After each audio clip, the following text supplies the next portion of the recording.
కరీంనగర్ జిల్లా వీణవంక సమ్మక్క సారలమ్మ మినీ జాతర సందర్భంగా పోలీసులపై తాను చేసిన వివాదాస్పద వ్యాఖ్యలపై బీఆర్ఎస్ ఎమ్మెల్యే పాడి కౌశిక్ రెడ్డి క్షమాపణలు చెప్పారు. ఆవేశంలో నోరు జారానని ఉద్దేశపూర్వకంగా అనలేదని ఆయన స్పష్టం చేశారు. పోలీసుల మనోభావాలు దెబ్బతిని ఉంటే క్షమించాలని కోరుతూ ఈ వివాదాన్ని ఇంతటితో ముగించాలని విజ్ఞప్తి చేశారు. గురువారం రాత్రి వీణవంక జాతరలో దళిత మహిళా సర్పంచ్ ను కొబ్బరికాయ కొట్టనివ్వలేదని ఆరోపిస్తూ కౌశిక్ రెడ్డి కుటుంబంతో కలిసి నిరసనకు దిగారు. ఈ క్రమంలో పోలీసులతో వాగ్వాదం జరిగి తోపులాట చోటు చేసుకుంది. ఆ సమయంలో కౌశిక్ రెడ్డి పోలీసులపై తీవ్ర వ్యాఖ్యలు చేశారు. తెలంగాణ ప్రజలకి, హుజరాబాద్ నియోజకవర్గ ప్రజలకి మరియు మైనారిటీ సోదరుమణులకి, సోదరులకి అందరికీ పేరు పేరున నా నమస్కారాలు తెలియజేస్తా ఉన్నాను. సమ్మక్క జాతర అని మా సొంత గ్రామం వీణవంకలో జరుగుతుంది.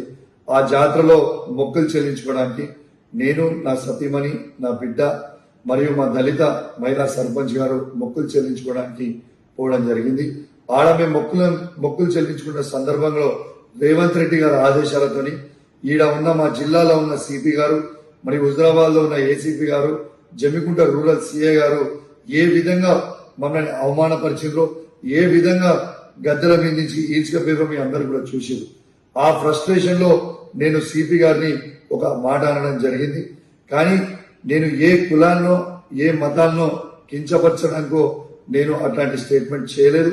నా ఉద్దేశము అది కాదని కూడా మీ అందరికి కూడా తెలియజేస్తా ఉన్నాను. ఇలా ఒక్కసారి ఆలోచన చేయండి. ఆ ఫ్రస్ట్రేషన్ లో, ఆ ప్రెషర్ లో, ఆ టార్చర్ లో నేను ఒక మాట స్లిప్ అయితే కావచ్చు.